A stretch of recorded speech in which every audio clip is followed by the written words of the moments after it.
That Hey, would help. the whole time. Yeah. Well, that might help that I unmuted my mic. Um, well, as I was saying, well, I'll restate it. We all understand and know what's been going on with the conflict and the unrest with Palestine and Israel. And my thing is, I kind of wanted to, like, I purposely did not watch a lot of the coverage on it because I did not want the influence of Western media and just media in general to propagate and like program my thinking when it comes to the whole thing. So I wanted to bring you on. My very, very special guest. Has been years, Years. Yeah. a long time. I think about the time. It's too long. I know, right? We're getting so old. So it's suburban in Florissant, and I miss it. I miss it a lot. wow, right. And so we've grown a lot since then. We both share a love for theater and the stage and things of that nature, the arts. But I kind of wanted to bring you on because I was seeing a lot of the things that you were posting and being educated in that way about the conflict that's going on. But I really wanted to not tune in and plug into anything because I wanted to be educated because I don't want to be programmed. Yeah. I don't want my thinking programmed when it comes to this or anything of that nature. I'm kind of changing my perspective when it comes to the media as a whole. There's no journalistic integrity No. anymore, sadly. Yeah. So with all that, if you can just first give us an introduction to who you are, and then kind of go into how you are connected to everything that's going on here. Yeah, my name is Suzanne, and I grew up in St. Louis, which is how I know Sean. And my parents are from Beit Sahur, which is a suburb of Bethlehem in the West Bank in Palestine. Beit Sahur, for Christian people, is also known as the Shepherd's Field. So when Jesus was born, and the angels came to the shepherds and said, "Hey, go to the city of David. Jesus is born." That happened in Beit Sahur. So it's one like tiny little town over. It's not far out. So I was there a couple of months ago. I was there 3 weeks before this war started, visiting family. And I spent a little bit of time in the Shepherd's Field Church. And it's a kind of a little monastery, and it's really, really beautiful and just such a holy place. And they've just really, really kept it. Beit Sahur is predominantly a Christian town. Mhm. We do have some Muslims there. We have a couple of mosques, but it's like 80% Christian, which is really rare in Palestine. Right. It is funny because when people find out that we're Christians, we're Palestinian, people are really surprised. And it's always so strange to me that they're surprised because I'm like, that's where your religion came from. Why does it surprise you that there's people that are like, we're the original Christians, and that's something that we're really, really proud of. And with that, because my pastor about a little over a year ago, they visited Tel Aviv, and they were over there in the area. How far is that? Is that near Tel Aviv, or is like how far? Okay, so it's about, how long did it take me to get to the airport? That's where I flew in, and it's about an hour just drive. And so that's the airport. If you go into Israel, into Palestine, you have to fly into Tel Aviv. Okay. And so you fly into Tel Aviv, you're flying into Israel. Okay, gotcha. This last time they made it easy on me because they're changing laws with America where they, in the past, they have interrogated American citizens of Palestinian or Arab origin. So like when I fly into the airport, I get held and detained for anywhere from 3 to 5 hours. Oh, wow. And they take my passport and they leave and they just hold me there, and then they come back, and different soldiers will come back, and they're military. Like the state of Israel is a military state. And so everywhere you go, you're coming in contact with military personnel. So in the airport, the people that are doing the security there are not like your TSA security here. They're actually a part of the military establishment. And so they will come in back and forth, and they will ask you a series of questions. And it's always the same questions, but they'll spin it in different ways to try to trip you up. If you're hiding anything. They know everybody I'm related to. They pulled me up next to a computer once, and they were like, "Who is?" And then they named my uncle, and I said, "That's my uncle." And they're like, how old is he? And I'm like, I don't know. And then they turn the laptop or the computer towards me, and they were like, he's 57. And I'm like, okay. Like, they know everything. They have the most incredible military intelligence in the world. So much so that thousands of police departments in America go and train in Israel. Oh, wow. They get their training from Israel. So if anybody has problems with police here in America, you can blame the state of Israel. Maybe not, well, actually a little bit for the racism, but the practices that they use, that they're teaching our police departments here, are practices that they inflict upon the occupied Palestinian people. They test equipment, they test security on our people.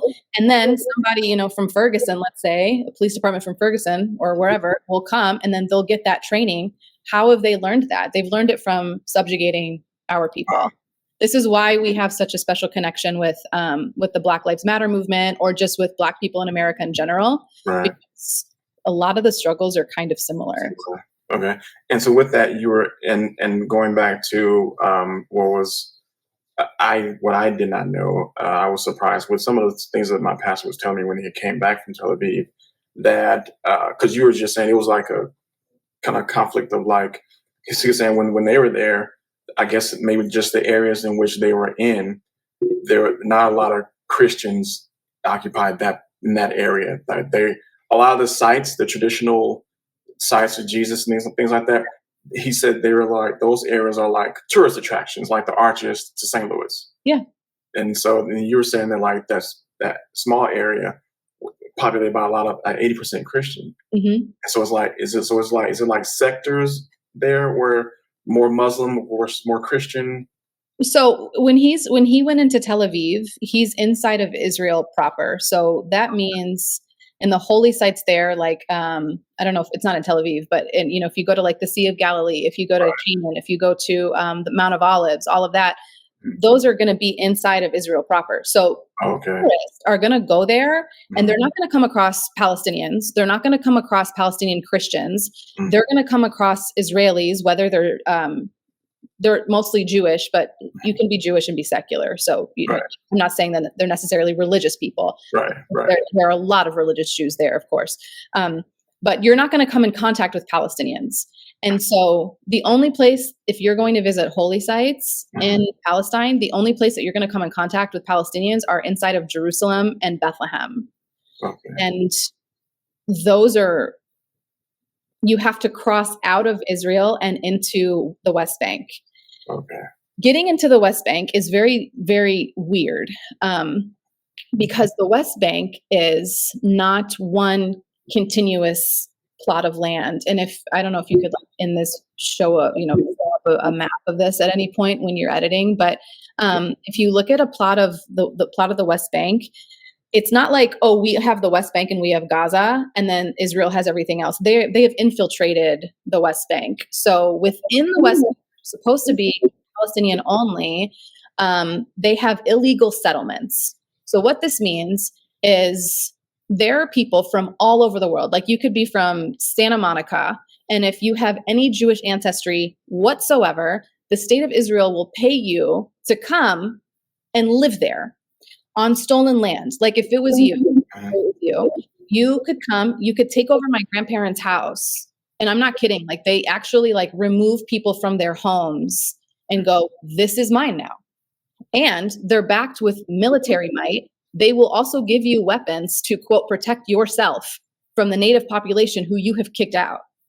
And so around this time, for example, like, so we have Beit Sahur, and in Beit Sahur, there's no Israeli settlements, but just outside of Beit Sahur is a massive one.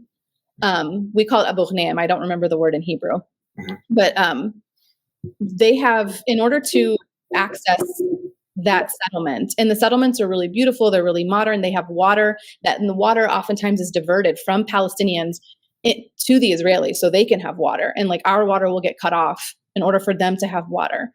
And so for example, they needed a road. If you want to talk about, like, think of apartheid South Africa, like, go with me there. They have Jewish only roads or Israeli only roads. And so there was one road that they created that they wanted to connect one settlement to another settlement, but they are not going to go through Arab land. They're not going to do that. So because they don't like crossing over, they try to keep us separate. So they took my aunt's land. So she has a plot of land that belongs to her and her husband, and they were like, right, we're going to take this part of it because we need it for a road. And they just took it. And so when I was there in September, I was standing with my aunt on the land, but like right across is this piece of land that we were not allowed to go on because we're not Israeli and we're not Jewish. And it's her land. I mean, it's no longer her land, but they just came and they just took it. And then they built this road that allows a connection between the settlements without having to go through the native population. And again, they're armed. They're armed, and they think that they are under threat all the time. Our people are not armed. We don't have weapons. And they constantly, and I saw this working there with some of the organizations I was working with, these settlers, oftentimes the Israeli military is afraid of them because they're so extreme. I mean, like, they are extremist people. And I've watched them attack children. I've seen it. They will attack Palestinian children just trying to go to school, Sean, from one village to another. It's really, really horrific. And so people don't know that. Now, occupation under international law is technically allowed. Like, I'm allowed to, as a country, to go and, like, I don't know, to Jamaica and, like, be like, this is mine now. And if it works out and it's mine, then great. But what I can't do is take my own people and bring them to that island and let them live there. That part is illegal. So this is why, like, the settlements are illegal. Okay.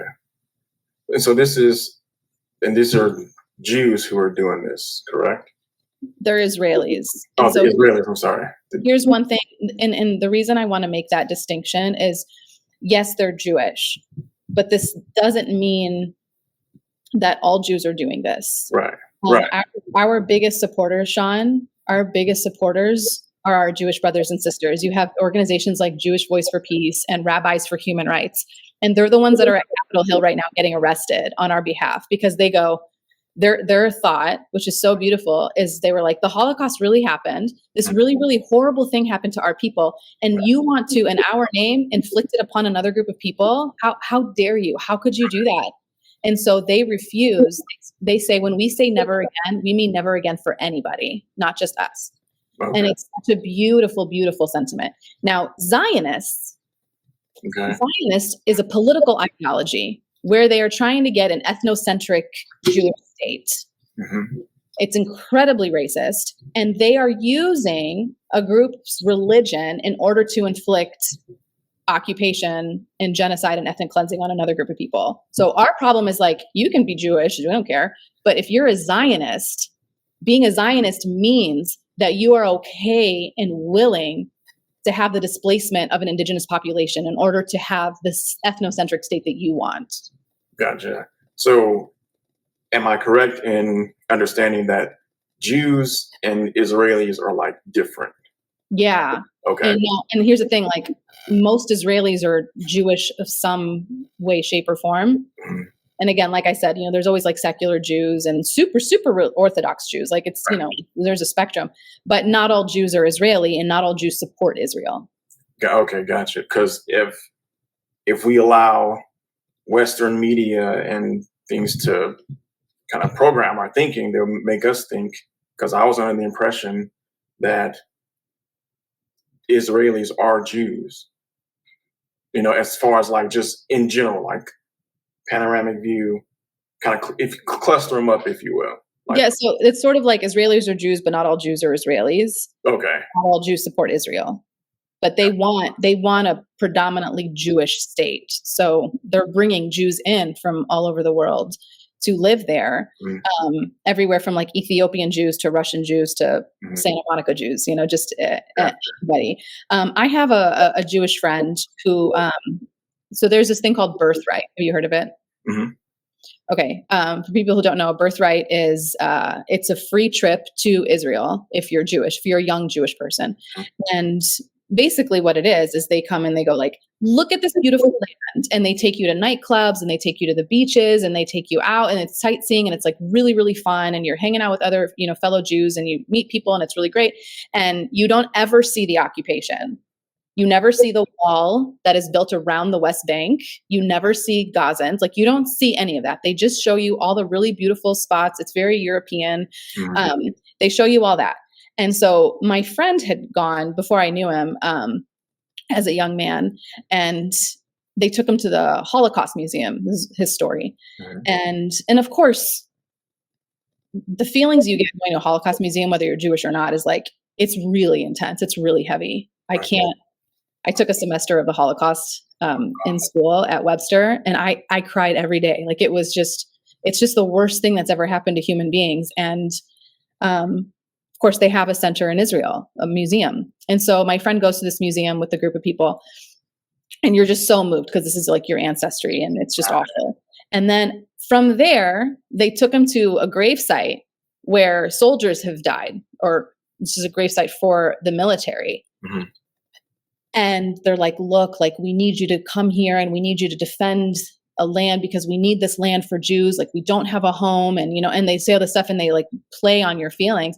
And my friend was watching this and he was like, I cannot believe they're doing this to us. Like, I cannot believe they're using emotional manipulation to justify the subjugation and occupation of another group of people. Like, I can't believe this. And he was, God bless him for being so open and realizing what they were doing, but that's what they were doing. And he was so livid. But so many people will do that. They'll be like, oh my God, and then they do a really good job at doing like othering you, like they do a good job at being like, look, it's us against the whole world. And, we need to like stay here and stick together and defend ourselves from everybody. And that's really dangerous because there is anti-Semitism that exists and it's existed for always.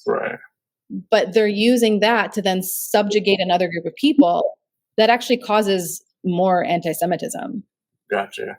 So it's almost like they're doing that very thing with the media. Like, hey, look at us. We're playing on your emotion, like you were saying. So projecting that into like all the free world. Yeah. In order to receive that sympathy, but knowing that they're the ones who are. Right. And they play this, like, I hate the race card that they play. And when I say they, I mean the state of Israel. Like, my problem, Sean, is not with an individual citizen. Like, our problem is with a nation state. So like, it could be anything. Like, India could have come and occupied us and we would have a problem with the Indian state. Like, it's not a race thing for us. It's not a religious thing for us. It's like, don't come and take our land and kill us. So I don't care like the government, basically. Correct. Okay. And so the Israeli government is amazing at propaganda. So every time I hear here in the States, somebody say to me, Israel has a right to defend themselves, I instantly think to myself, oh, the propaganda is working, because that is one of the best propaganda lines you could possibly think of. There's no, I will immediately go, oh, you don't use any critical thinking because, and it's not your fault. The machine is really good. Right. And so my question is always, okay, they have a right to defend themselves from whom? So, Sean, I come over and I take over your house with a lot of guns. I take over your house, I kick you out, and I say you can live in the basement. But if you want to leave the basement, you have to ask me. And I might take your children sometime and put them in jail. And there's really nothing you can do about it. And I'm not going to tell you when I'm bringing them back. I'm not actually going to charge them with anything, but they just looked at me the wrong way, or they threw a rock at my tank.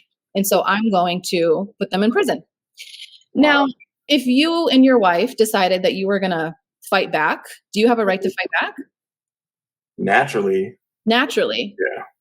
So do I have a right to keep, so if somebody came, like a third party, and I'm beating the crap out of you as you're defending yourself in your own land and protecting your family, and I go, I have a right to defend myself. Look what he's doing to me. Gotcha. Wow. The media never goes, well, why are they doing that? And why is Sean, oh, it's Sean's house. Oh, they hurt his kids. Oh, like nobody ever does that. They just look at me and I just go, hey, feel sorry for me. I've been subjugated for 2,000 years, so I have every right to hurt Sean. Right. Like it doesn't make sense, but the propaganda machine like disqualifies us as human beings. They disqualify us as having the same rights. They have done such a good job for so many years vilifying us. Right, that's what I was about to say, is making you guys look like the villains. Yeah, and like we're this uncivilized savages. Right. And to me, Sean, the most uncivilized savage thing you can do is occupy another country and destroy the people. Like, how is that not savage? But us trying to defend ourselves non-violently or violently, why is that the savage thing to do? Because you've decided, not you, but the media has allowed you to think that that's our natural state of being. Like, it's natural for us to be violent.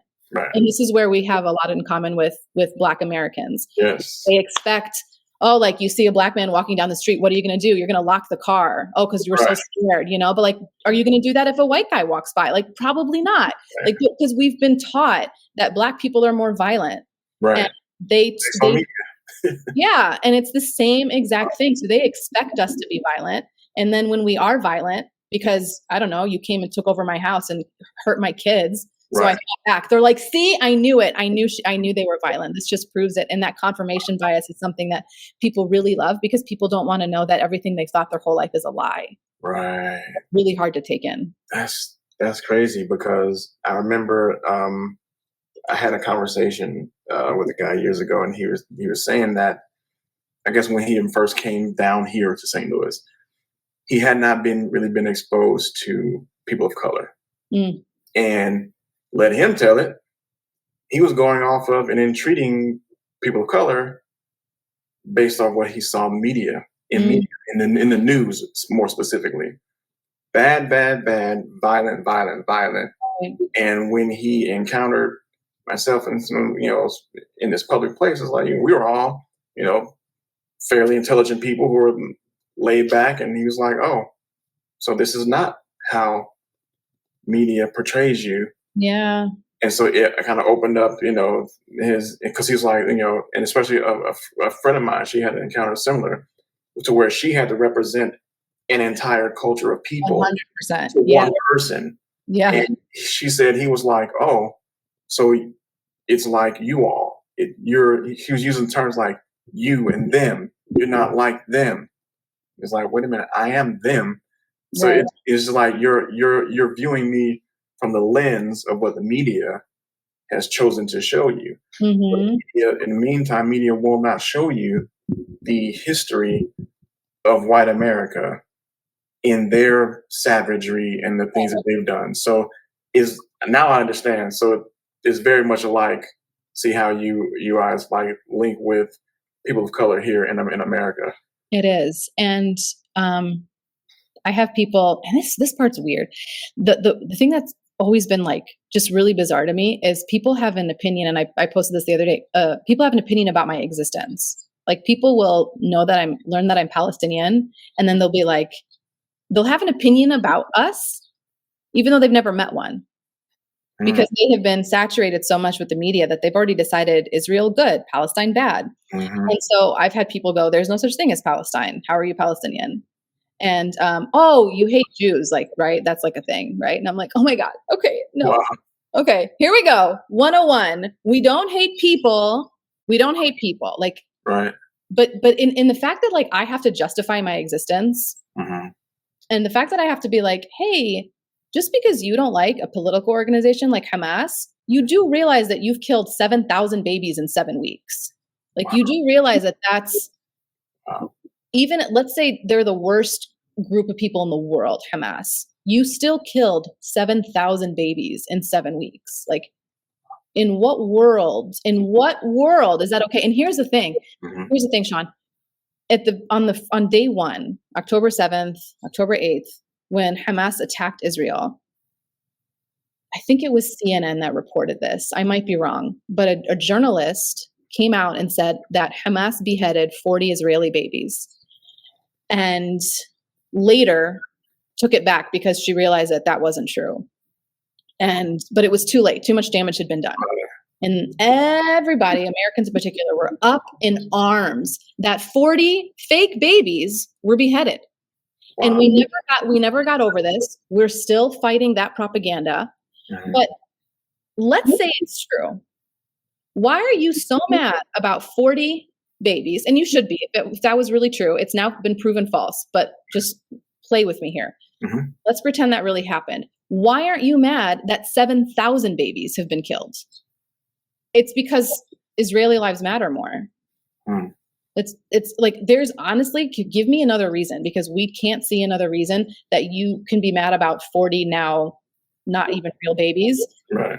and you can't be mad about 7,000. This is why we're upset. When people go, but Hamas, Mhm. we go, okay, let's pretend that Hamas is really like just the worst thing in the world, and they really did all this thing. And actually, the more that information is coming out, the more it turns out that they didn't do everything that the news has said that they did. In fact, that a lot of the people that died because the Israeli military messed up and ended up killing their own people. Let's put that aside. Yeah. Wow. So if you're mad that Hamas went in and killed dozens and hundreds of people, why aren't you mad that Israel's been doing that for 75 years? Israel has been killing my people for 75 years. They said Hamas did this thing unprovoked. How is it unprovoked? How? They have been occupied for 75 years. Gaza is a concentration camp. There is no getting in and getting out of Gaza. They are stuck there. Israel controls, this is why it's so strange that people think Israel's a victim. Israel controls the water and the electricity and the imports and the exports of Gaza. Have been for years been using collective punishment. If Hamas threw a rocket over, they will cut off the water or cut off the electricity for the entire 2.25 million people that live in the Gaza Strip. They are not allowed to fish. It's on the Mediterranean. They're not allowed to fish 5 miles. They can only go 5 miles out. Now, Israel has told them that Palestinian fishermen can only fish out 5 miles and that's it. Why? That's their livelihood. That's their land. And you're sitting there saying they control every aspect of their life. Why wouldn't you fight back, man? Right. Like, how can you be mad? How can you be mad at people for fighting back? And when we do it non-violently, they don't like that either. For about a year and a half in 2008, they did something called the Great March of Return. Gazan civilians every week went to the borderline, where, by the way, there's cameras like every 10 feet. They brag about the fact, Israelis, that a cockroach would come through and they would know. So the fact that they didn't know that what Hamas is doing, I think, is a big fat lie. I think that they knew. Most of us think that they knew, and they let it happen because it gave them a really good excuse to come in and start taking our land, taking Gazans, killing Gazans, and then slowly taking over. But in 2008, they did that. They killed hundreds of people in the course of about a year and a half. And it was all nonviolent resistance. They killed journalists, they killed disabled people, they killed children. And all they did was march to the wall every week for about a year and a half. Mm. And it was civilian led, it wasn't Hamas led. And they didn't like that. And they indiscriminately murdered people. There is no way in which we win. There is no way in which we're going to do something that Israel and the Western community goes, oh, good job. This is how it should be done. We are going to be vilified no matter what we do. Right. And so we're just kind of done. We're kind of over it. We're kind of like, well, we don't care what you think. We don't care. Like, we're done trying to defend ourselves to you, you know? Mm-hmm. It's just, it's so stupid. And the thing is the rest of the world knows it. Mm-hmm. The global South knows it. Every other indigenous country who's had colonizers knows it. I understand it.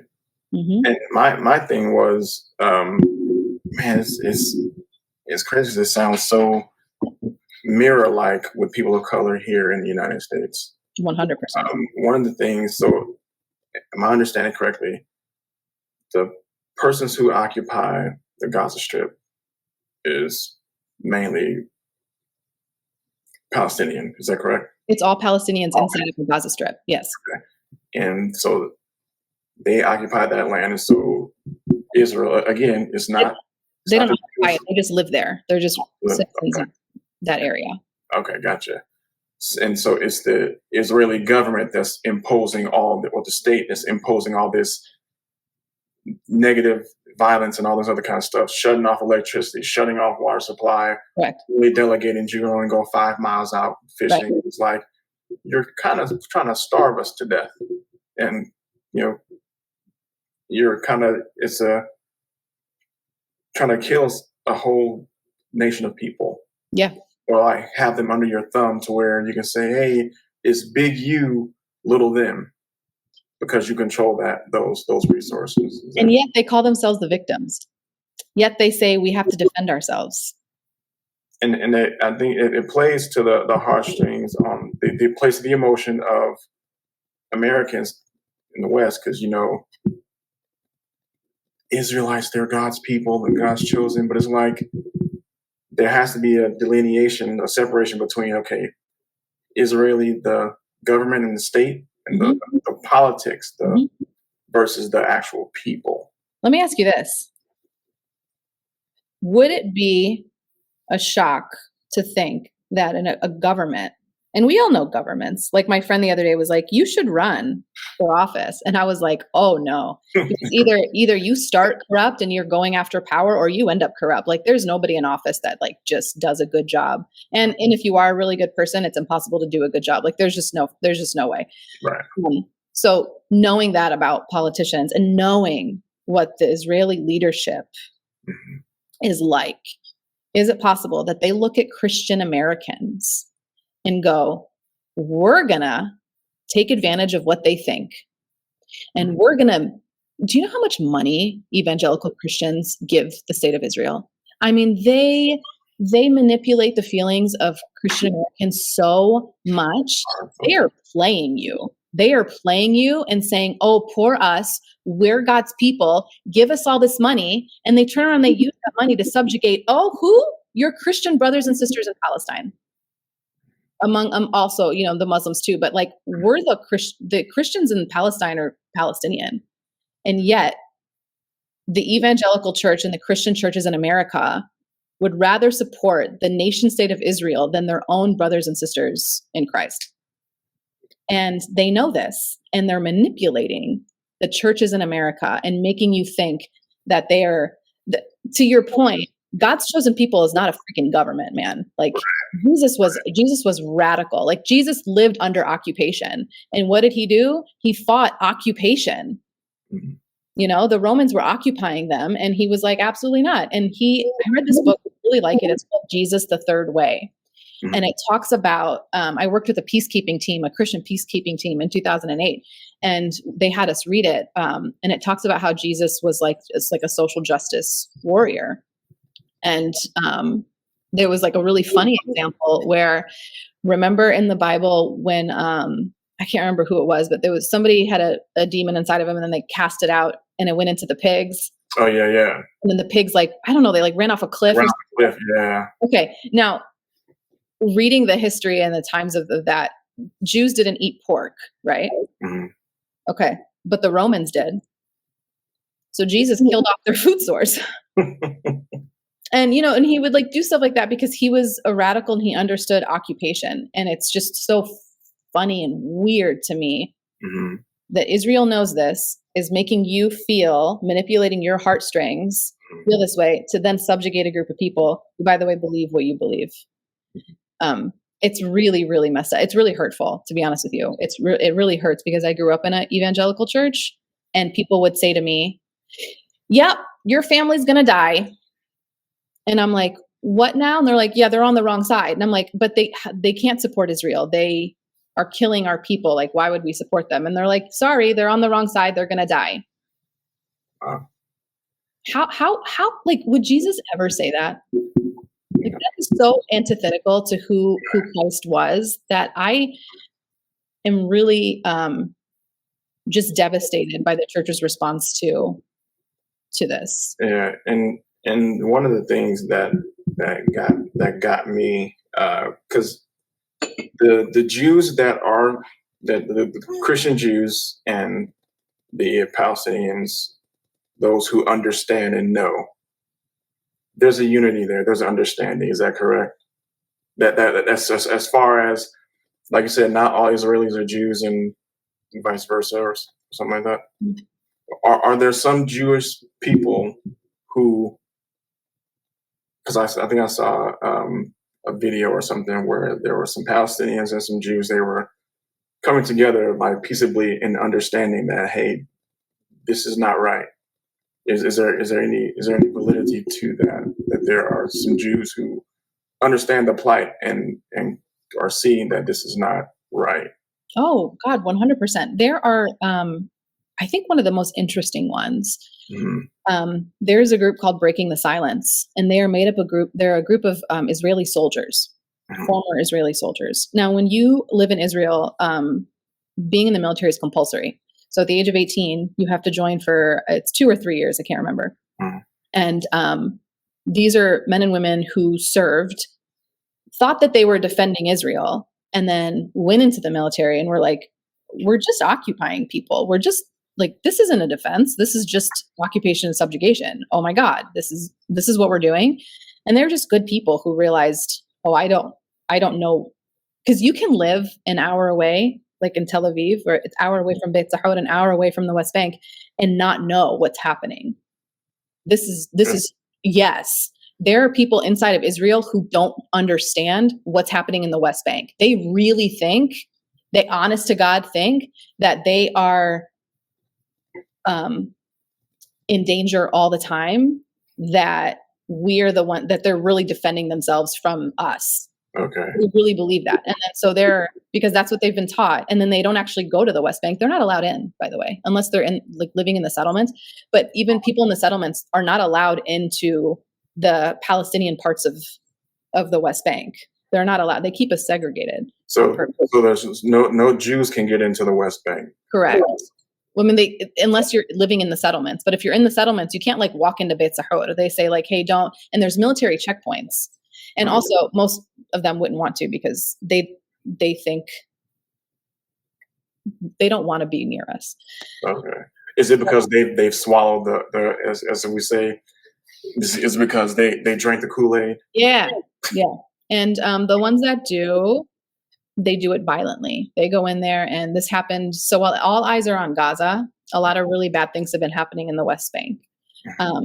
The settlers have gotten more radicalized, and they have gotten a lot braver, and they have kicked out Palestinians from their villages. And I'm talking about like villages, like small little places. And they have made it so difficult for them to live there. They come every day, and they are violent towards, I mean, there are families who've like just are outside on a hill picnicking, Palestinians just having a picnic. And Israeli settlers will come with their, like MR-15 strapped to them or whatever it is.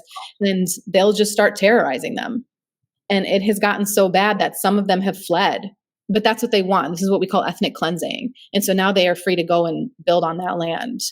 But they try really hard. They try really hard to stay. And sometimes it's just unbearable. And sometimes they're like, for the safety of our kids, like we can't stay. But so there's an organization like Breaking the Silence, where they realized that these soldiers were not actually defending anything other than defending an occupation. So they have started going around Israel telling young kids, hey, you do realize when you join the military, this is actually what you're supporting. And there have been kids whose eyes have been open to it. And they're like, I can't in good conscience join the military. So what happens to those kids? Those kids actually will get imprisoned. Israelis. Oh, wow. So they were imprisoned by the Israeli state because they're refusing to serve. And these beautiful children were like 18 years old. They're like, okay. And they are willing to go to prison for the term that they are supposed to be serving, to stand by what they believe is right. Right. This is why, Sean, our problem is like, we're not going to sit here and go like, oh, it's this people against this people. Because within a group of people who are subjugating us, there are also really incredible people who have learned the truth and are standing up. This is why our problem is with the government. Right. I saw a video, and I think this is what got me, and I saw it I'm getting emotional just thinking about it. Right behind, I remember making a post that kind of like the Israeli flag and the lion, and you checked me. And I was like, because I had drank the Kool-Aid. What did I say? And what was the post? It wasn't like a negative check, because of the history that we have, but it was more so like I forget the message you typed. It was more so like have basically do your homework and understand what it is that you're posting. And not long after that, maybe a day or two after that, I saw this video, and it was I think it was a Palestinian boy. Clearly, he was shook. His eyes, man, his eyes were so big, they looked like silver dollars, and they were welling up with tears. He was like, they weren't welling up with tears yet. He was like back against the wall, and literally he was shaking, and he was covered with some, like, I guess, cement dust or whatever have you. And I guess there was this Palestinian doctor who was trying to comfort him, and he was kind of consoling him, and you can see the child really pretty standoffish. And he looked maybe all of maybe 4 years old, and the doctor's kind of consoling him, trying to bring him close. And his kid's eyes, he was like shook and he was shaking, and I guess eventually the kid like kind of let him bring him in. And the kid just broke. And at that point, I was like, "Yo, I'm done. Like, let me do more research like on this, like." And I was like, "Lord, show me the truth on this," because I'm like, I understand, and correct me if I'm wrong. There as a family, the Jews and the Palestinians, the descendants of Isaac and Ishmael. So there's a family, there's a bloodline connection that not many people recognize. But is there a recognition there among some of the people? And is that why they're kind of coming out of this delusion that has been pulled over their eyes? Because when I saw this kid, I immediately saw my baby boy, because he has very similar eyes to that kid, and I was like, and I saw a guy pull his daughter out of a concrete block that she was stuck under, and I was like, I'm done. Like, there's at that point, I just knew, okay, I gotta do more research, because I don't think between what you had said and what I was seeing, was like, there's gotta be more to this. And so I was like, I had to disconnect from watching any coverage, because I didn't want to continue to be behind that veil. But I just don't like seeing any innocent lives being lost over, governmental issues and stuff. Yeah. Thank you for your honesty and your openness. It means a lot. The coverage that you're talking about by mainstream media, they have a very clear agenda. Mm-hmm. They are controlled by people with a very clear agenda. Mm-hmm.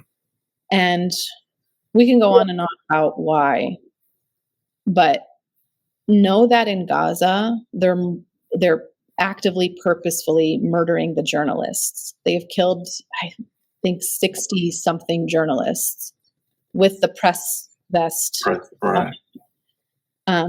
Because they don't want the truth to come out. The reason that people, after 75 years and my own personal 38 years of saying, hey, listen, hello, please, the reason you're finally turning and the world is finally turning is because social media has allowed for us to debunk mainstream media theories.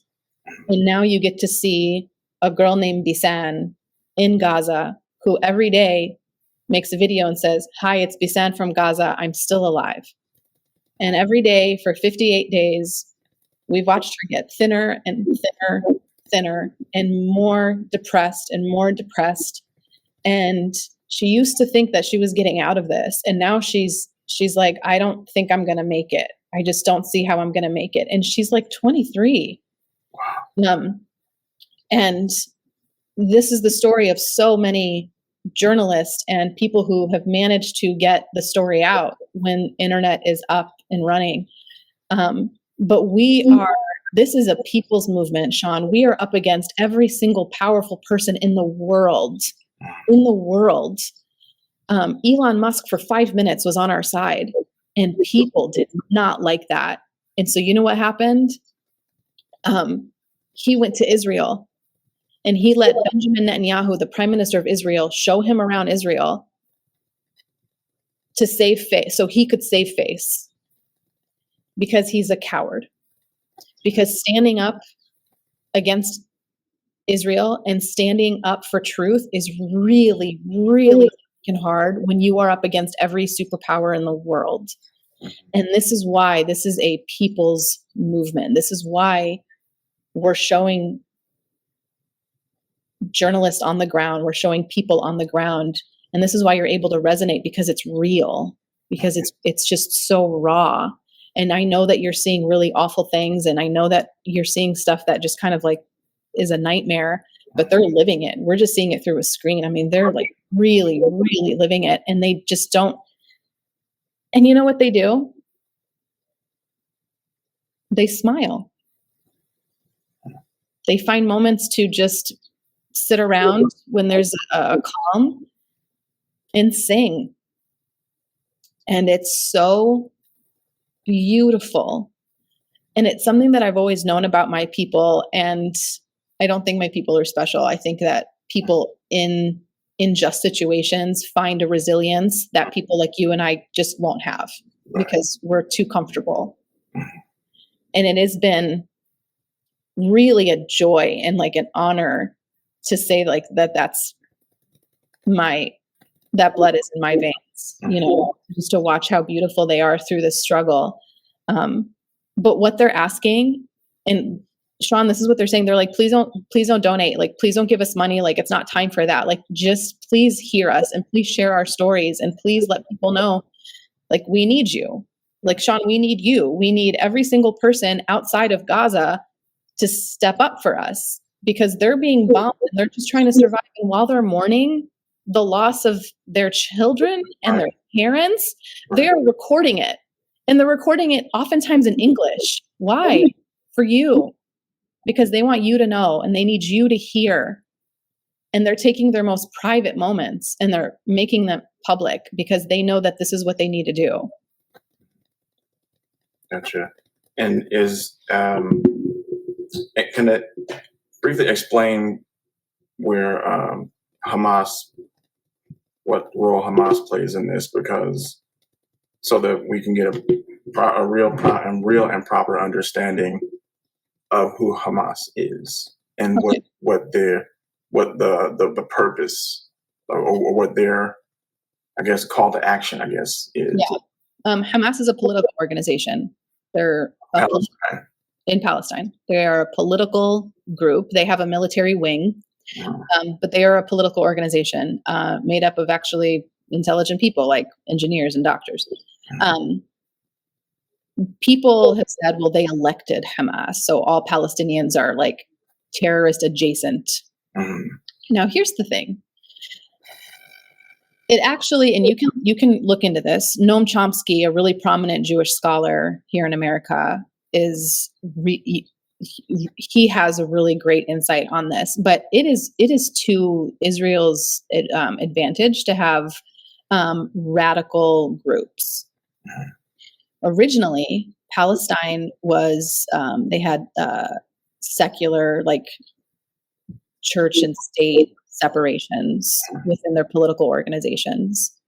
That doesn't work for Israel, because if you just have secular movements who are just, your run-of-the-mill political organizations, and you can't make extremists out of them, it's really hard to fight them. It's really hard to go, because if they're just ordinary groups who are just supporting their citizens, there's no threat.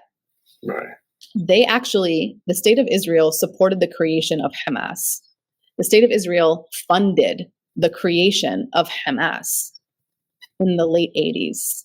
People don't know this, Right. but you can look into it. It's true. Because it behooves them to have a radical group for them to go, oh, see, we have to defend ourselves from these really terrible people. Sean, we the Americans, created Osama bin Laden because he suited us at the time when we wanted to fight Russia. We supported Al-Qaeda. We trained them. And then we made them our enemy later when it suited us. It's the same thing. But let's say they sprang up out of nowhere and they weren't created with the support of Israel. And they're just a political organization. Why is what they did and what they do so horrible if you know the backstory? And again, I don't like violence. Like, I really wish everybody would find a nonviolent way to move on. But that's me. Mm-hmm.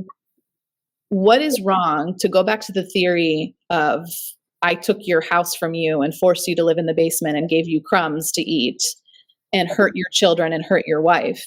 Why would you be called a terrorist for fighting back?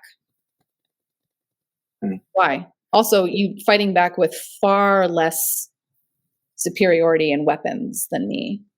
But it really makes it easier if I could call you a terrorist, and I tell everybody else that you're a terrorist and that I have to protect myself from you and I have to subjugate you and keep you underfoot.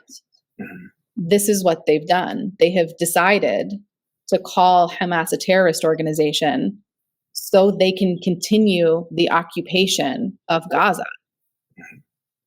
And if Hamas or any group of people in Palestine or anywhere that is under colonization fought back, why is that terrorism?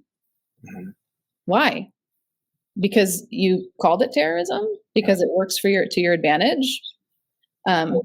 It's we're kind of sick of having to say we're not terrorists. We're like, well, yeah, maybe some people are choosing to use violence, but what choice have you given them?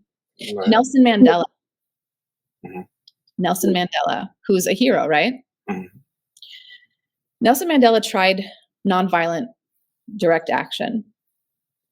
The South African authorities were really violent towards him and his organization. Right. Mandela was forced to go underground. They ended up using armed resistance.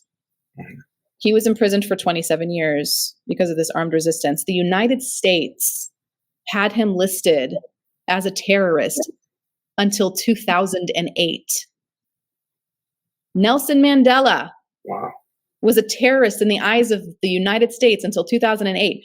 Who are we as Americans to say who's a terrorist? Right. If we're going to sit here and call Nelson Mandela, he's a hero. And he was also the president of South Africa. Like, we have no right as Americans to sit there and say, if a group of people chose to rise up and fight, they're colonizers. We have no right to decide whether or not they have the right to do that. Right. We don't. And so from my understanding, you're saying the Israeli government created Hamas. They helped support it. They helped, or not created, they helped support them until it no longer benefited them. Well, no, it's continuing to benefit them. This is the point. They're saying, look, we have to, they're bombing all these areas saying, oh, Hamas is hiding in a hospital, so we're going to bomb the hospital. What they want to do is now if you look at a map of the Gaza Strip, it's long and skinny. It's like 5 miles across and 25 miles long. Okay. And you had like half the population living in the north and half the population in the south. And they started bombing all of the north and saying like, oh, Hamas is here. We have to bomb the north. We have to bomb the north. Everybody go south. And as people were moving south, they bombed the route that they were on and they killed people heading south. Now, today, they dropped papers from the sky. The Israelis dropped papers from the sky. This is what they do to tell you to flee. And on these papers, it's written in Arabic, and they say, hey, you have to flee to Rafah. Rafah is the most southern corner of Gaza. It's on the border of Egypt. They are slowly, actually very quickly, because it's only been 7 to 8 weeks, they have slowly depopulated almost all of Gaza, little by little. Oh, Hamas is in the north. No, just kidding. They're in the south. They're in the center. Like, and they just have like slowly moved down and down and down, in order to depopulate the region because they want it. And saying, "Oh, Hamas is here, so we're going to bomb it. Get out of the way. Oh, Hamas is here, so we're going to bomb it. If you're there, you die. Too bad." And they have slowly emptied it out using Hamas as an excuse because they want the land. They're already talking about openly in the Israeli military, in the Israeli government. They're talking about building settlements, what they're going to do there. They have no desire to. This isn't about Hamas. Hamas is a really great excuse on a public stage to do what they want to do and get away with it. Gotcha. And so where does it leave the West Bank? Like what factor is that? Are they trying to get people out of the West Bank as well? Or is that just like the West Bank is different because it's mixed in with Israeli settlements. Okay. So there's pockets of settlements and our little towns, so pockets of settlements and our little towns, and they're just sort of interspersed throughout the West Bank. So that one's harder. That one is a bit more ethnic cleansing. Okay. Instead of like straight up bombing and genocide like it is in Gaza. Here's one thing I want to mention as to why this is important for Americans. There are currently 22, I believe, states, American states, that have laws in place that say work for the public sector. Let's say you were a teacher and you got a job in the public school. You have to sign in your contract. It says that you are not allowed to boycott the state of Israel. Why would America care what your feelings are towards a foreign power? This is an infringement upon our freedom of speech. If you were to so this happened to a woman in Texas. She saw this. She's a speech therapist. She said, absolutely not. I have every right to boycott. If I want to boycott an Israeli product or an Israeli company, why is that America's problem? Why? Our dollar is our vote. I've chosen not to buy this product, which is made by Israel. Who cares? Why do you care? But they do. And so she sued the state of Texas. And for 3 years, she still worked as a therapist, but she didn't get paid. Oh, wow. 3 years they refused to pay her while she was suing them. And eventually the Supreme Court in Texas said, this is an infringement upon her freedom of speech. This is not okay. And they backpaid her for 3 years worth of work. Wow. This happened in Arkansas with a newspaper where the editor of the newspaper said, like, you can't write anything here about boycotts. Boycotts are really important. Boycotts and divestments and sanctions is how South Africa came out of apartheid, because money is power.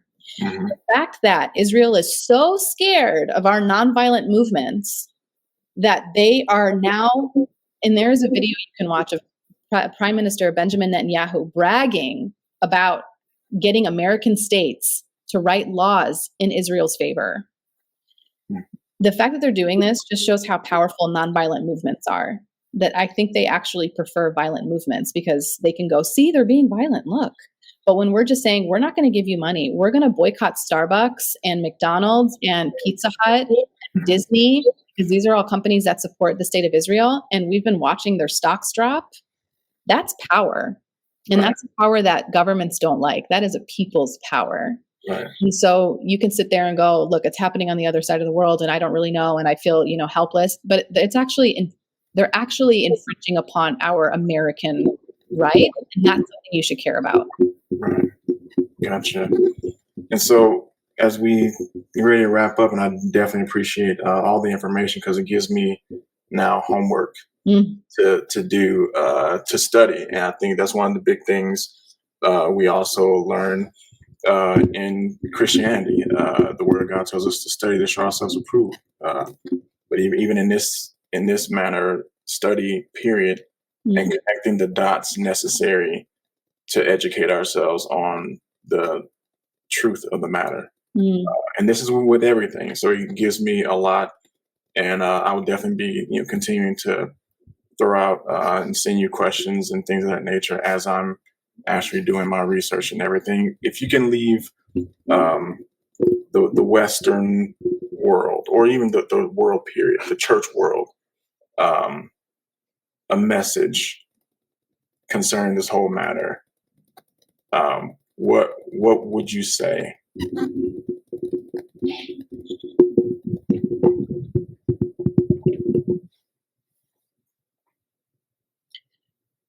Governments are using your faith to lie to you, and they are taking advantage of your beliefs.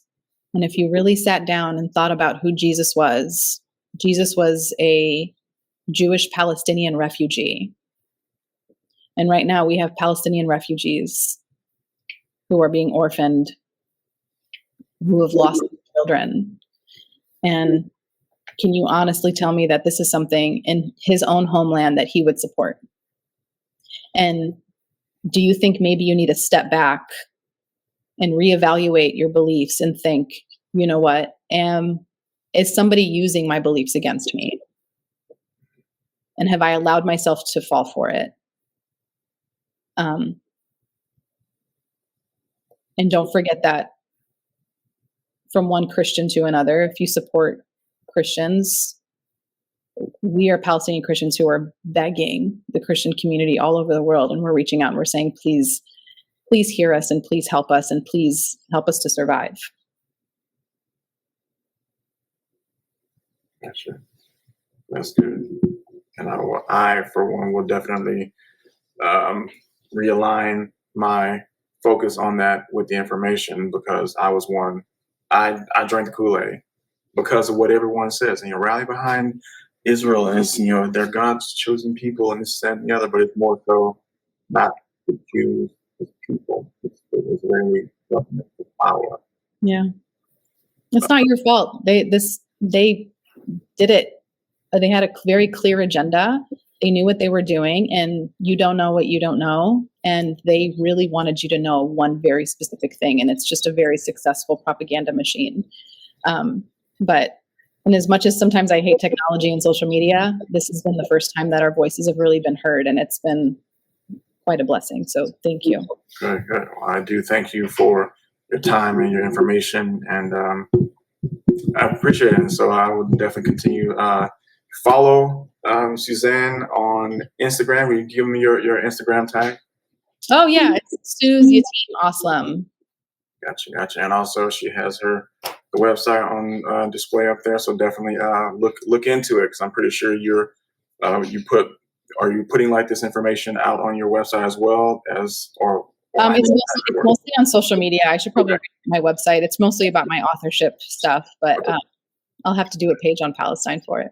Yeah. So yeah, but definitely feel free. I implore you to definitely follow her, so you can get the full scale of what's really going on, and not just what the West and other media outlets want to show you. Yeah. So I do appreciate it, and have a phenomenal rest of the day. And you guys already know, until next time, deuces.